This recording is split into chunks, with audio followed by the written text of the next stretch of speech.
advisory. It's still going to be breezy and windy, and we'll drive for the most part for that I-25 corridor Sunday. North Central Mountains, flurry, scattered snow showers, but mainly areas of Santa Fe. Only 42 today in Santa Fe. Cool. So, good morning. What's going on, Dan? Here. I'm not sure what's up with the signal and why we're going in and out, reconnecting and stuff like that. I don't know if it's just we're out of service or what's going on, or if we just ran out of. So if we can't stay live, then I apologize. But I just wanted to talk about this cold, dark winter. So I was just watching the news here, local news, to see what was going on in our area here in Albuquerque, New Mexico, and it looks like today is going to be the coldest day of the week until about Sunday. We're going to have a lot of winds kicking up between now and Sunday. But other than that, there's not anything for us to be too concerned about or worried about here in Albuquerque or in New Mexico. Now, I have been watching in California that there's another storm that's building up right now, and that should be pushing in real soon as well. So today, I wanted to kind of just talk about, the different things that you need for survival to try to get through this cold, dark winter. It's going to affect many people across the nation right now. There's a lot of individuals right now who are actually up north near the Canadian border, all those in Canada as well. They're all going through a very dark, cold, dark winter right now. Minnesota is supposed to be getting hit really hard. Now, this is all just predictions, and I'm not even sure if this is true or real. So I've just been watching the news and trying to keep track on what's going on with it all. So today, just wanted to talk about what are the main things that we really need for survival. I mean, just for living in general, usually you need what? Food, water, clothing, shelter, something to keep your mind preoccupied so you don't go insane. You need some sort of activity, devotional service, entertainment, something like that. So let's get into it as far as water. So survive during time. What Nikin water filtration system is just right back here. I don't know if you can see. Where is it? I'm trying to point it out. So we got so much stuff going on. Sorry, this is real life right here. We don't try to clean it up or do anything. This is live in the studio right here in our home. We have children. We got a lot of stuff. We got a lot of activities. We're never going to be bored when it comes to entertainment and activities and things like that, because we're always crafting and they're always got things to do and stuff, guitars, and music, and artwork, and all kinds of stuff. But as far as the water, you're going to need some sort of filtration system. Now, we normally go to the local shop and we get our 5-gallon. Let me show you what they are.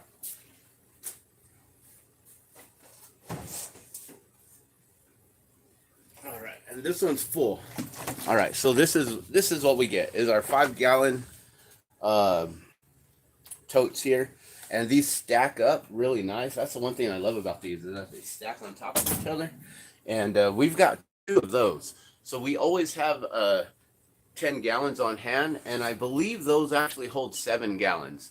So I think that if we go to the corner store, you pay $2.50 for 5 gallons, right? So it's 50 cents a gallon. So they don't have a 7-gallon or a 6-gallon thing. So you could also just buy another gallon and another gallon. I usually just fill it up with 5 gallons. It's simple with the weight. I usually just roll it back and forth from the corner store here.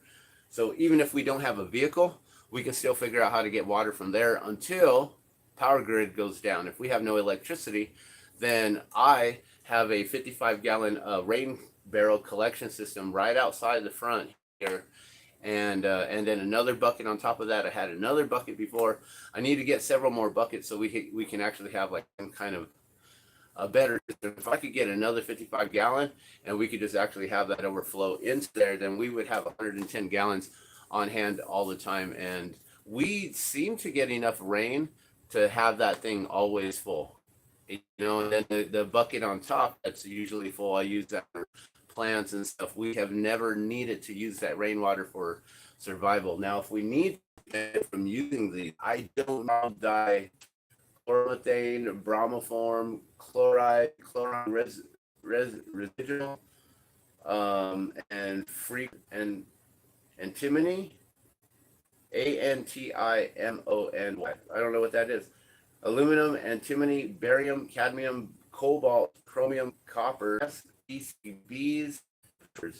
This is something that I would highly recommend, guys. Now, we only have this. We didn't buy the whole entire Berkey system because Berkey is like $400-500 to have a full system. All it is stainless steel containers, right? You got two stainless containers. One of them has a lid on top. The other one has some sort of a lip, so that top container fits on top of the bottom one. So if you figured out how to get two stainless steel, also had that hole big enough to where you could place these inside, so you'd have these just basically drill, I don't know what it is, 7/16 or 3/8, whatever size that this is. You figure out what that size is, drill it into the plan is to use our rainwater, run it through this. But before running it through this, I was going to actually stand whole bacon Tulsi, the Tulsi plant. You can use so thick and everything and wide, you could really layer those in between, so that way the water goes fast. And then you run that through filters like this. You run your water from this into your Niken water PyMag filtration system, which has a magnet and all this stuff in it. Then that's how you have really good water. Now you can also distill water. Let me show you real quick.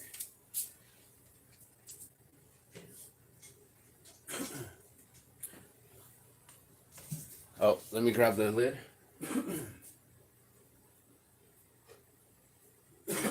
So I was doing this the other day, and this here is my personal creation in this pan, right? I don't know what flat drilled it right, and then for the, I don't know what's going on with the surface here. I want quick. Maybe this is picking up. You fill this up with your rim, right? Put this in. Make sure this is super clean. One is make sure I have Norwex. And I'm sorry, guys, I really don't know what's going on with the make sure it's so then you boil it. The water will hit the top. Being that this is a dome, the water is going to condensate on top, collect right there. That's hard. I really wish that the video was better. I'm so sorry about this. Just cut this. Maybe we'll just try to get through here. It's going to. I'm sorry if you're still watching. Why? Because water is life and every drop counts. Always gifting out water drop protectors from all walks of life around the globe. I wanted to get into, so you need your food. We have plenty of food stored. We have our water supply. You need some sort of a backup power. So we have our here. I don't know if you can see, but we have two panels right here.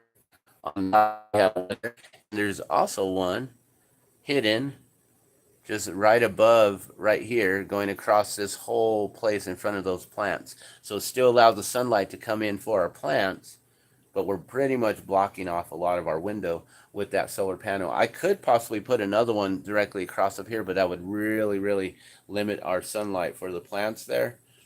And this is our, usually it's our aquaponics setup, but I don't have it set up anymore.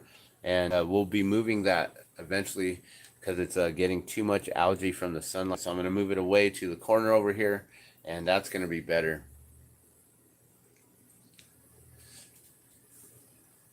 Okay, so I can see that. Oops.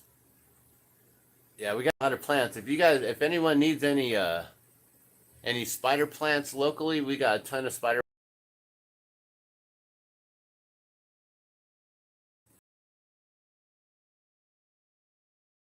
Horrible, horrible. The clouds. We don't have that much clouds. Okay, so we talked about the water. Water is important. Water is life. You definitely need food. Now, for our family, we have a few 30-pound bags. We have a lot of dal on hand, a lot of organic food that I've learned to make. Making kachari, making dal, making different um, combinations of complex proteins and carbohydrates, mixing those together. Um, pretty good. I'd say for at least a month or two. But um, how are you going to cook anything? Electric heater on. When I don't have this portable electric heater, what am I going to do? So I've figured out different ways. Two things inside of another. With I don't know if you can see, this is going to get like a heat, and this will also be able to push the heat out, and then you just cap this with a let me see if I have